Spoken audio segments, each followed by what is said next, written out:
George telephone ലൈനിലൂടെ തിരിച്ചു വരാം. ശ്രീ പി സി ജോർജ്, നമുക്കിപ്പോൾ പുറത്തു വരുന്നത് നമ്മുടെ ഷാജ് കിരണിനെ അങ്ങേക്ക് ഓർമ്മയുണ്ടാകും. ഈ ഷാജ് കിരൺ ADGP അജിത് കുമാറിന് അയച്ച ഒരു വാട്സപ്പ് മെസ്സേജാണ്. അജിത് കുമാറും ഈ ഷാജ് കിരണുമായി വളരെയധികം ബന്ധമുണ്ട് എന്നാണ് നമുക്ക് ഈ വാട്സപ്പ് മെസ്സേജുകളിൽ നിന്ന് മനസ്സിലാകുന്നത്. താങ്കൾക്ക് വ്യക്തതയ്ക്ക് വേണ്ടി പറയുകയാണ്. അതിൽ പ്രധാനമായും ഈ ഷാജ് കിരൺ പറഞ്ഞു വെക്കുന്നൊരു കാര്യം, ഈ സ്വർണ്ണക്കടത്ത് കേസുമായി ബന്ധപ്പെട്ട് അന്ന് താങ്കൾക്ക് ഓർമ്മയുണ്ടാകും ആ സരിത്തിനെയൊക്കെ തട്ടിക്കൊണ്ടുപോയത്. ഇതിൻ്റെ മാസ്റ്റർ ബ്രെയിൻ, ഇതിൻ്റെയൊക്കെ പുറകിലുള്ള പ്രധാനപ്പെട്ട ഒരാൾ അങ്ങാണ് എന്ന് ഷാജ് കിരൺ മെസ്സേജ് അയക്കുകയാണ് നമ്മുടെ സംസ്ഥാനത്തെ ബഹുമാനപ്പെട്ട ഒരു ADGP.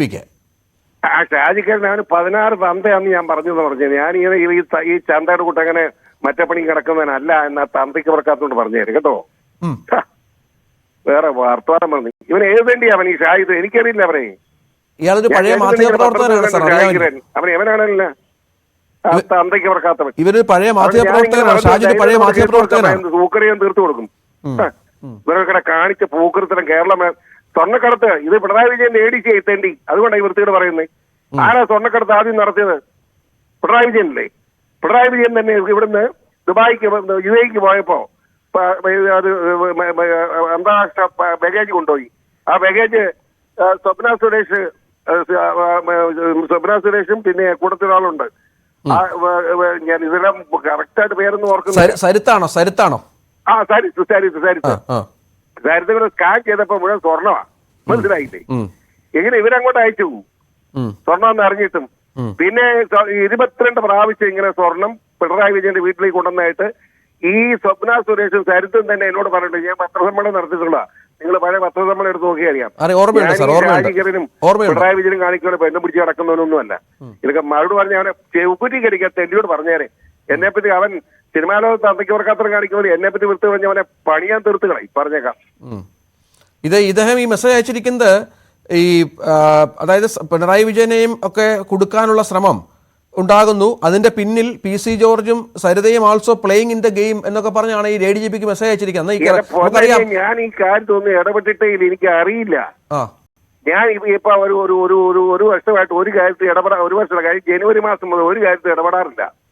ഇപ്പൊ 10ാം മാസമായില്ലേ? നിങ്ങൾ അന്വേഷിക്കാം. ഒരു കാര്യത്തെ പത്രക്കാരെ പോലും കാണാറില്ല. പത്രക്കാരനെ വിളിച്ച് പരാതി പറയാറുണ്ട് കാണാത്ത എന്നാന്ന്. ഒരു പ്രാവശ്യം എന്റെ പത്രക്കാരെ കാണാൻ പോയി. അധികം കാര്യങ്ങളൊന്നും പറഞ്ഞില്ല. പിണറായി വിജയൻ ഇച്ചിരി വിഷമമുണ്ട്. പിണറായി വിജയന്റെ കൊള്ളയും പിണറായിന്റെ മകനെ കള്ളക്കച്ചവടമൊക്കെ തെളിയിച്ചത് എന്റെ മകനാ. അതിന് എന്നോട് പറയണ്ട, അത് അവനോട് പറഞ്ഞോണ്ടാ ഞാൻ മറുപടി പറഞ്ഞോളും. അതായത് ഞാനതിൽ ഇടപെടാറില്ല. എനിക്കറിയാം, ഡീറ്റെയിൽ അറിയാം. ഞാനതിലേക്ക് ഇടപെടുന്നില്ല. 1,30,00,000 രൂപ TMRൽ എന്തിനാണ് അവർക്ക് കൊടുത്തത്?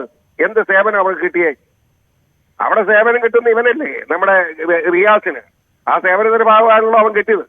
അപ്പൊ പിന്നെ അതിന്റെ മറ്റു വിശദാംശങ്ങൾക്ക് എന്നെ പറയിക്കരുത്. അവനെ പറഞ്ഞ് അവനെ കടുപ്പിച്ചോലും പറയും. എനിക്കെല്ലാം അറിയാം. ഞാൻ ഇതൊന്നും ഇടപെടുന്നില്ല. അത്ര ഉള്ളൂ കേട്ടോ. സാറേ, ഇത് ഇയാൾ ഈ മെസ്സേജ് അയച്ചിരിക്കുന്നത് 2022 ജൂൺ 8-നാണ് കേട്ടോ. അപ്പൊ ഒത്തിരി പഴക്കമുണ്ട്. അത് സാറന്ന് വളരെ ആക്റ്റീവായി കാണിച്ച് നമ്മളെ അതിനകത്ത് പെടുത്തി.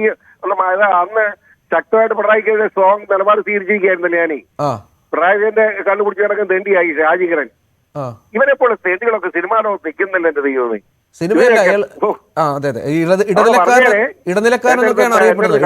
എല്ലാരും കളിക്കുന്നതല്ല കളി. മീൻസ് ഞാൻ പൊട്ടിച്ചു കളയും. സംശയമൊന്നും വേണ്ട. എനിക്ക് മേലിന് ഓട്ടമുള്ളവനല്ല. എല്ലാവർക്കും അറിയാം എന്റെ സ്വഭാവം. ഞാൻ വൃത്തികേടൊന്നും കൂട്ടി നിൽക്കാല. ഒരുത്തന്റെ അഴിമതിയും വേണ്ട, കൈക്കൂലിയും വേണ്ട എനിക്ക്. ഞാൻ എന്റെ അപ്പം തന്നേനെ സ്വത്ത് കുറഞ്ഞതല്ല ഇന്നിവരെ കൂടിയിട്ടില്ല. 35 കൊല്ലം 7 പ്രാവശ്യം MLA ആയവനാ. ലോകത്ത് ഞാനല്ലാതെ ആരെങ്കിലും ഉണ്ട് ഇതുപോലെ മന്ത്രിസ്ഥാനം വേണ്ടെന്ന് പറഞ്ഞവൻ? എനിക്ക് വേണ്ടെന്ന് പറഞ്ഞില്ലേ? ചീഫ് സ്ഥാനം എടുത്തിട്ട് ഒരു ഒറ്റ നിമിഷം അങ്ങോട്ട് ഞാൻ രാജിവെച്ച് കൊടുത്തിട്ട് പോയവനെ. ഞാനങ്ങനെ സ്ഥാനത്ത് വേണ്ടി ഒന്നും അങ്ങനെ ഇരിക്കുന്നതൊന്നുമല്ല. എനിക്ക് സ്വത്ത് കുറഞ്ഞിട്ടുണ്ടെങ്കിൽ എനിക്കൊരു മനപ്രയാസവും ഇല്ല. കാരണം എന്താണെന്ന് വെച്ചാൽ പൊതുപ്രവർത്തനത്തിന്റെ ഭാഗമായിട്ട് പോകുന്നതാ. ഇന്നും രാവിലെ ധർമ്മം സഹായം ചോദിച്ചവരും മറ്റൊന്നും ഇല്ലെങ്കിൽ ഇല്ലെന്ന് പറയും. അങ്ങനെ ജീവിക്കുന്ന പൊതുപ്രവർത്തനം. ഞാനിപ്പോ അരിത്രപ്പള്ളിലോട്ട് പോവാ. മനസ്സിലായോ? എല്ലാ ആദ്യ വെള്ളിയാഴ്ചയും രാവിലെ 11 മണി മുതൽ 1 മണി വരെ അരിത്രപ്പള്ളിച്ചന്റെ മുന്നിൽ നിന്ന് നേരത്തെ മേടിക്കുന്ന ജോലിക്കാരൻ ഞാനാണ്. പള്ളി നിയോഗിച്ചിരിക്കുന്ന വ്യക്തി. മനസ്സിലായില്ലേ? അങ്ങനെയുള്ള എന്നെ പറ്റി ഈ തന്തയ്ക്ക് പറക്കാത്ത പറഞ്ഞ് ഞാൻ വിടുക. ഞാൻ പറഞ്ഞേക്കാം സാർ.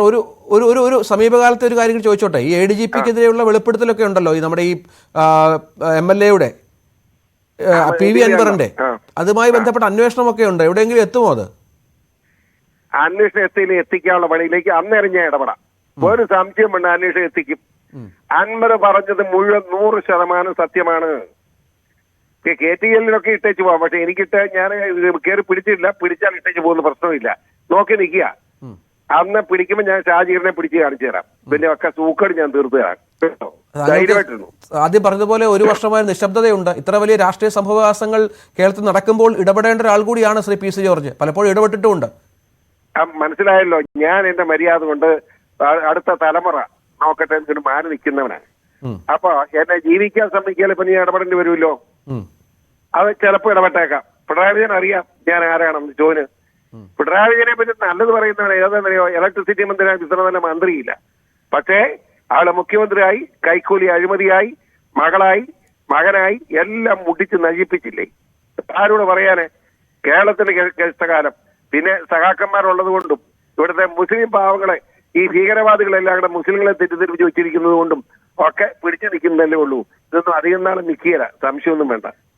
ശരി, നന്ദി ശ്രീ PC ജോർജ്. ദീർഘകാലത്തിന് ശേഷമാണ് താങ്കളുമായി സംസാരിക്കാൻ സാധിക്കുന്നത്. ഏതായാലും ഒരു വർഷമായി, നേരത്തെ അദ്ദേഹം പറഞ്ഞ PC ജോർജ് നിശബ്ദനാണ്. പക്ഷേ ഈ വിഷയം പുറത്തു വരുമ്പോൾ വളരെ പ്രധാനപ്പെട്ട അതിനിർണായകമായ ചില കാര്യങ്ങൾ കൂടി ഇതിനോട് ചേർത്ത് വെക്കേണ്ടതുണ്ട് എന്നുള്ളതാണ് ഏറ്റവും നിർണായകമായ കാര്യം. നമുക്ക് ഈ വാട്സാപ്പ് ചാറ്റുകളിൽ കാണുന്നത് പോലെ പലവിധ അന്തർനാടകങ്ങളും നടക്കുന്നു എന്നുള്ളതാണ്.